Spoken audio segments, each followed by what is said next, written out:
ఏదో తెలియంతనవమ్మా. అందుకేగా తారక్ నీతో ట్రైనింగ్ ఇప్పించాలనుకుంది. వాడి తరపున నేను సారీ. అయ్యో ఆంటీ, పెద్దవారు అలాంటి మాటలేం వద్దు.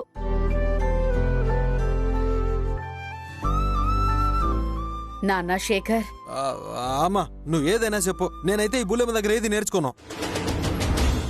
అవసరం నాది. అతని విషయం తారక్ గారు ముందే చెప్పారు. నేనిప్పుడు అలిగి వెళ్ళిపోతే ఇంట్లో నాన్నకిచ్చిన హామీలు ఏమైపోతాయి? మిథున ప్రేమ ఎలా ఫలిస్తుంది? ఆంటీ ఇచ్చిన అవకాశాన్ని ఆసరాగా చేసుకోవాలి. అమ్మా ఆకలేస్తుండదే, టిఫిన్ వడ్డించో.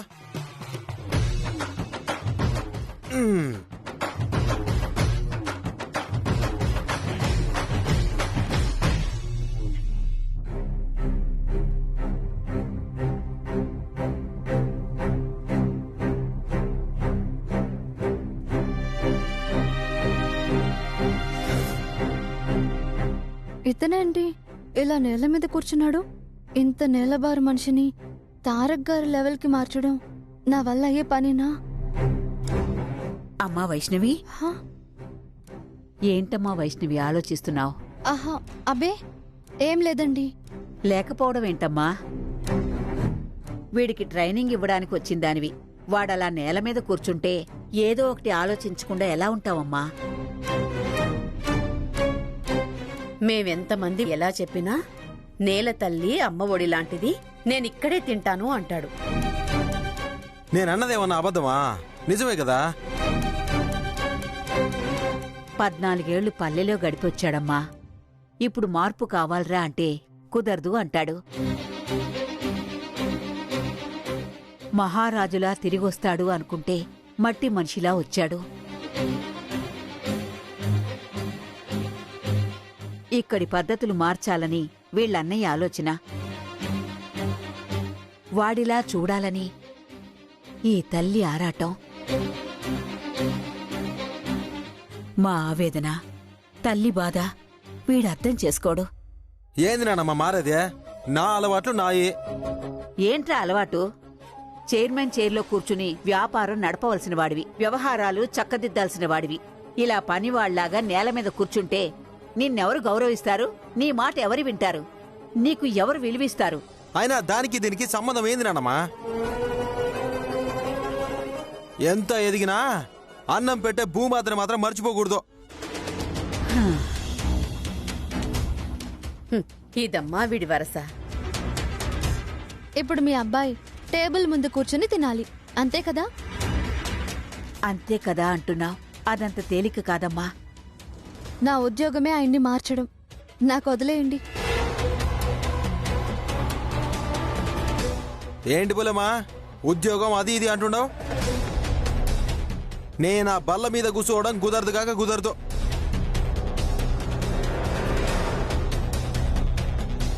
కరెక్టేనండి, మాట మీద నిలబడటం మంచిదే. మరి ఏటనుకున్నావా? మన అలవాటు అవతలి వాళ్ళని ఇబ్బంది పెట్టనంత వరకు మాత్రమే మంచిది. అది అవతలి వాళ్ళని కష్టపెట్టినప్పుడు తప్పే కదా. నేనెవరిని ఇబ్బంది పెడుతున్నాను? నేలా నేను మధ్యలో ఎవరుండారు?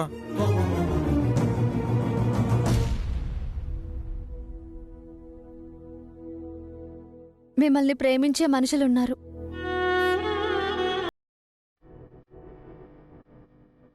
మీరు మారాలని, మహారాజులా దర్జాగా తిరగాలని కోరుకునే మనుషులున్నారు.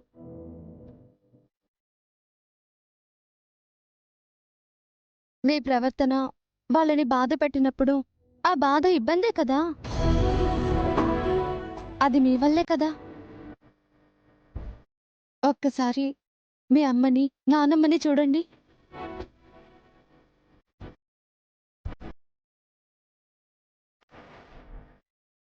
మీరు మంచివారు, మీ మనసు మంచిది, మనసున్న మహారాజు అని అనిపించుకోవాలి. మీరంటే మీ అన్నయ్య తారక్ గారికి చాలా చాలా ఇష్టం.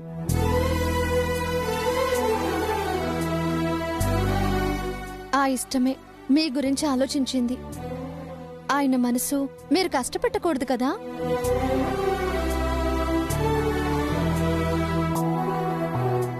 ఆలోచన మొదలైనట్టుంది. అది చాలు, మార్పుకు మార్గం సులభమవుతుంది.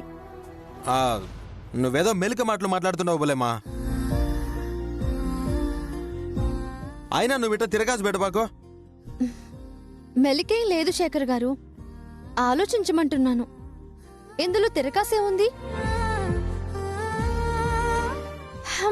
అవును, మీరు చిన్నప్పుడు బడికి వెళ్ళారా? వెళ్ళానులే, ఈ నేర్చుకునేటప్పుడు. ఆ తర్వాత చదువేమో ఈ బుర్రకి ఎక్కలేదు. బడంటే భయం వేసింది, మానేశాను. మానేస్తే మానేశారు, అదేం తప్పు కాదు. చదువేం గొప్ప కాదు. ఎప్పుడైనా నెగ్గుకొచ్చి గొప్పగా బతకడమే ముఖ్యం. హ, అంతేనంటావా? అంతేనండి.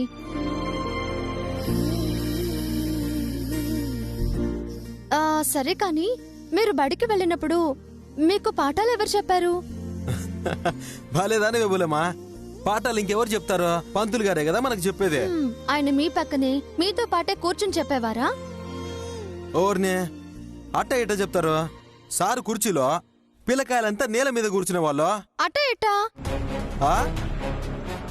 ఎంత పంతులు గారైతే మాత్రం కుర్చీలో కూర్చోవడమేంటి? పిల్లలతో పాటు నేల మీదే కూర్చోవాలి కదా. భలేదానివే బులేమా, పంతులు నేల మీద కూర్చుంటే అలసైపోరు. పిల్లలు పాఠాలు ఇంకెట్టి ఉంటారు. పంతులు పిలక పట్టుకుని ఆడిస్తారు. అంటే పంతులు గారు పాఠాలు చెప్తారు కాబట్టి పైన కూర్చోవాలి అంటారు. అంతే కదా. చూడండి, ఈ ఇంట్లో, రేపు మీ ఆఫీస్లో మీరు పాఠాలు చెప్పే పంతులు గారితో సమానం. మీ పని వాళ్ళు పిల్లలతో సమానం. వాళ్ళంతా మీ మాట వినాలంటే, మీకు భయపడేలా, తల ఉంచి మీరు చెప్పిన పని చేసేలా ఉండాలి అంటే, మీరు మీ పంతులు గారిలా హుందాగా, దర్జాగా, కాస్త తేడాతో, కాస్త ఎత్తులో ఉండాలి.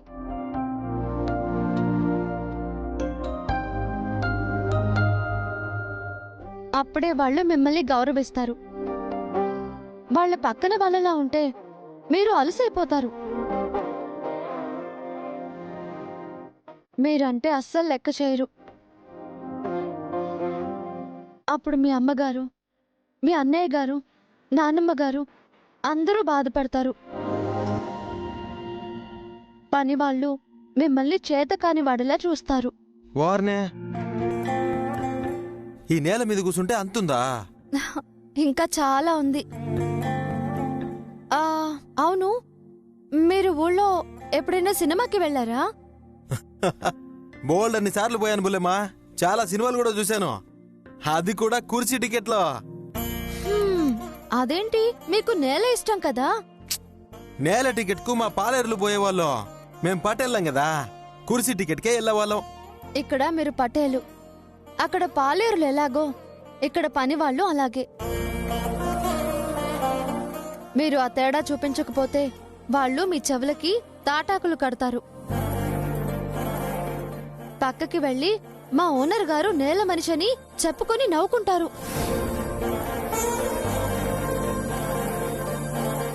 ఓర్నే, అట్టనా? అయితే నేను కింద కూర్చోను.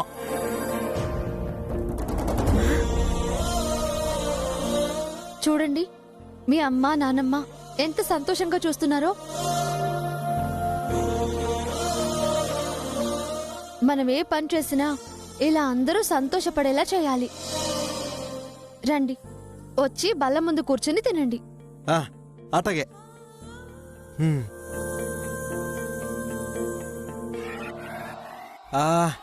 ఇదిగో బులమ్మా, మా అమ్మ నాయనమ్మ అన్నయ్య సంతోషం కోసం యాడ కూర్చోమన్నా నేను కూర్చుంటాను. అంతేగాని నువ్వు చెప్పావని ఏం కాదు.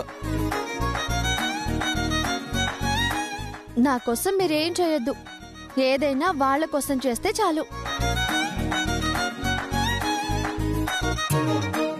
అమ్మా, నాకు ఆకలి ఎత్తందే, నువ్వు టిఫిన్ పెట్టు.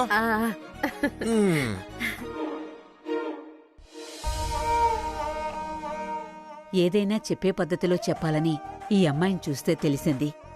నేను చెప్పాను కదా అత్తయ్య, అమ్మాయి తెలివిగలది, సమర్థవంతురాలు అని. కరెక్టే, తను వీణ్ణి ఖచ్చితంగా మారుస్తుందని నమ్మకం నాకు కూడా వచ్చిందమ్మా.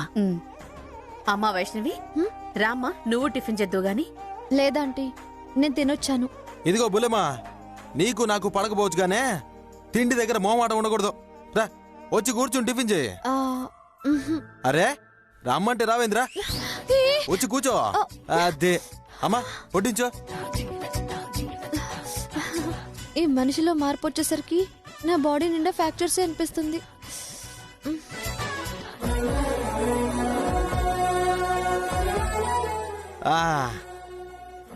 అదే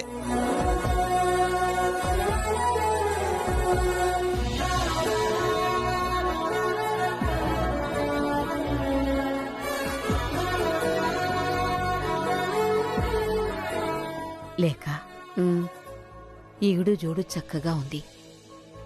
దేవుడు కరుణిస్తే బావుంటుంది. అవునత్తయ్య, నాకు కూడా అలాగే అనిపిస్తోంది. ఉమ్, అంత మేలు చేస్తాడంటారా ఆ భగవంతుడు? అంతా ఆ పరమేశ్వరుడి దయ్యమ్మా. తిను బుల్లెమ్మా, ఏంది అట చూస్తున్నావు? ఆ,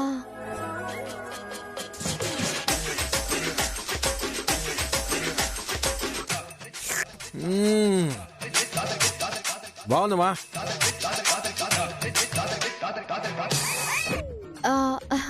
శేఖర్ గారు, హ్మ్? సిటీ పద్ధతులు వేరు. టేబుల్ దగ్గర కూర్చున్నప్పుడు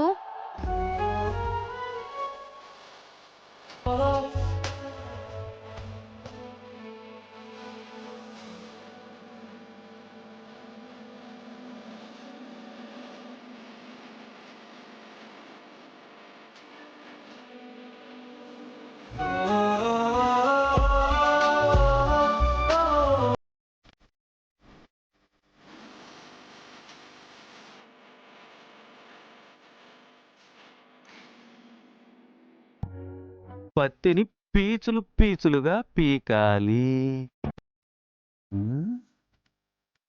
నెక్స్ట్ మేకుల్లా పొడవుగా చెయ్యాలి.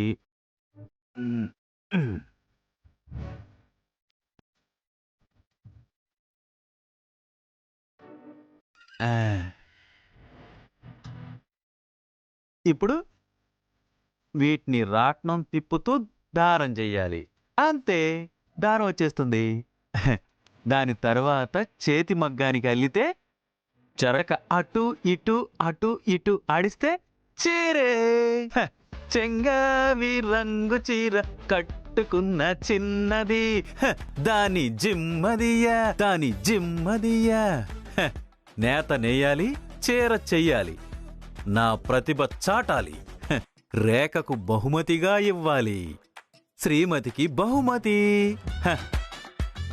అమ్మో, ఈలోపు ఫేవరెట్ సీరియల్ చూడాలి. లక్ష్మి, లక్ష్మి, లక్ష్మి, లక్ష్మి. పెద్దమ్మగారు, ఏమైందమ్మగారు? పెద్దమ్మగారా? రేఖమ్మగారు లేకపోయేసరికి పెద్దమ్మగారు అని బాగా పిలుస్తున్నావే. అదుంటే భయమా ఏంట్రా? ముందా ఫోటో తీవే. అమ్మగారు, అది ముందు తీ. ఇందులో ఒక మనవడే ఉన్నాడు, శేఖర్ లేడు. వాడు ఉంటే గింటే ఇద్దరు మనవాళ్లున్న ఫోటోనే ఉండాలి. దీన్ని తీసుకుపోయి స్టోర్ రూమ్ లో పడేయ్. స్టోర్ రూమ్ లోనా? అది చూస్తే స్టోరీయే మారిపోతుందమ్మా. నోరు మూయరా. అది స్టోరీ మారిస్తే మేం మారడానికి సిద్ధంగా లేము. నువ్వు పెట్టరావే. అమ్మగారు, రేఖమ్మగారు చూస్తే తిడతారమ్మా. ఈ ఇంటి యజమానిగా చెప్తున్నాను, వెళ్ళి పెట్టరా. అమ్మా, ఎందుకమ్మా గొడవలు? వదిలేసేయ్. నువ్వు మాట్లాడుకురా. నీ పెళ్ళానికి నువ్వు జడిస్తే మేము జడవాలా? నువ్వు వెళ్ళి పెట్టరావే. ఈ ఇంటికి ఇద్దరు వారసులున్నారు. వాళ్ళున్న ఫొటోస్ కి మాత్రమే ఇక్కడ చోటు ఉంటుంది. వెళ్ళో, అది పెట్టేసిరా.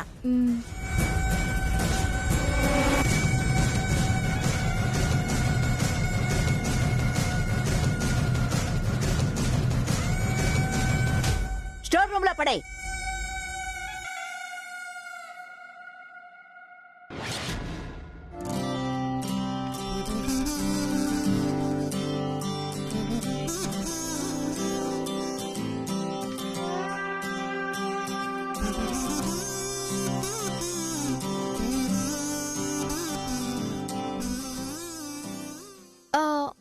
శేఖర్ గారు, అది పక్కన పెట్టి ముందు బుక్స్ ఓపెన్ చేయండి. నేను లెసన్ చెప్తున్నాను. ఓ ఏంది బుల్లెమ్మా నువ్వు చెప్పేది నేను వినేది? బిర్రుగా తిన్నాక అరగంట గుర్రు పెట్టి నిద్రపోకపోతే నా బుర్ర పనిచేయదు.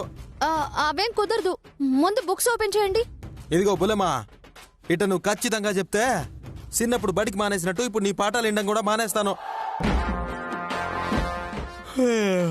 నాకైతే నిద్ర తన్నుకొస్తానదే. చూడు నా కళ్ళు కూడా మబ్బుగా ఎట్టుండాయో. నాకైతే బాగా నిద్ర ముంచుకొస్తుండదే. అంతగా నీకు చెప్పాలని ఉంటే అర్ధగంట తర్వాత లేస్తాను, అప్పుడు చెప్పు వింటా. అందాక సెలవు మరే. ఆ. అయ్యో,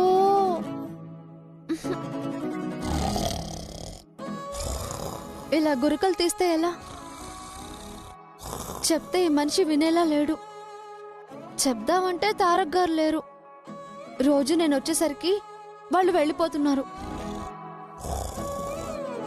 పరిచయం పెరిగేదెలా?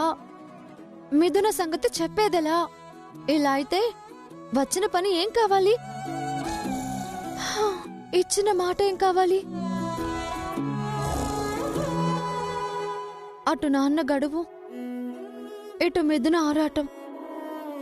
ఎప్పటికి పరిష్కారం లభిస్తుందో భగవంతుడా, నువ్వే కాపాడాలి. కాస్త ఈ శాల్తీని మెరుగు పెడితే, మనకి అప్రిషియేషన్ వస్తే, తారక్ గారి మూడ్ చూసి మిథున మ్యాటర్ చెప్పే ఛాన్స్ వస్తుంది. దేవుడా, నువ్వే కాపాడాలి.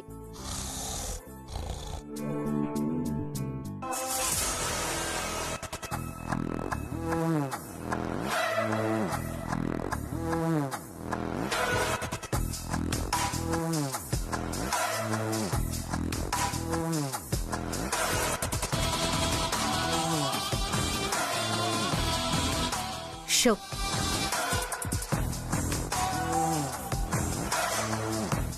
అప్పుడేనా డీల్ పడింది. డీల్ పడ్డా పడకపోయినా రేఖతో ఆడి గెలవడం కష్టం. అవతల వాళ్ల చేతుల్లో ముక్కలు అటువైపు తిరుగున్నా ఏమేం ముక్కలు మన దగ్గరున్నాయో చెప్పగల మేధావే ఈ రేఖ. తను టేబుల్ మీద ఉండగా మరొకరు గెలవడం కాని పని. టూ ఇంటెలిజెంట్ కాబట్టే సింగిల్ హ్యాండ్ తో అంత బిజినెస్ డీల్ చేస్తుంది. నెంబర్ 1 గా లీడ్ చేస్తుంది. రేపు తనకంటే ఇంటెలిజెంట్ ని కోడలుగా తెచ్చుకుంటే టోటల్ రిసార్ట్ వ్యాపారంలో తనే నెంబర్ 1 అవుతుంది.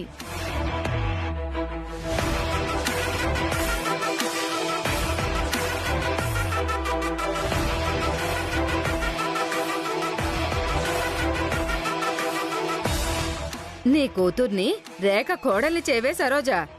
ఇప్పుడు దాని సంగతి ఎందుకు? ఎందుకలా అడుగుతున్నావు సరోజా? బాగా తెలివైంది, చాలా చురుకైందిలే. అనవసరంగా నా కోపం తెప్పించుకు. బా తెలివైంది అంటే కోపం ఎందుకే? కాదని వీళ్ళ వెక్కిరింపు.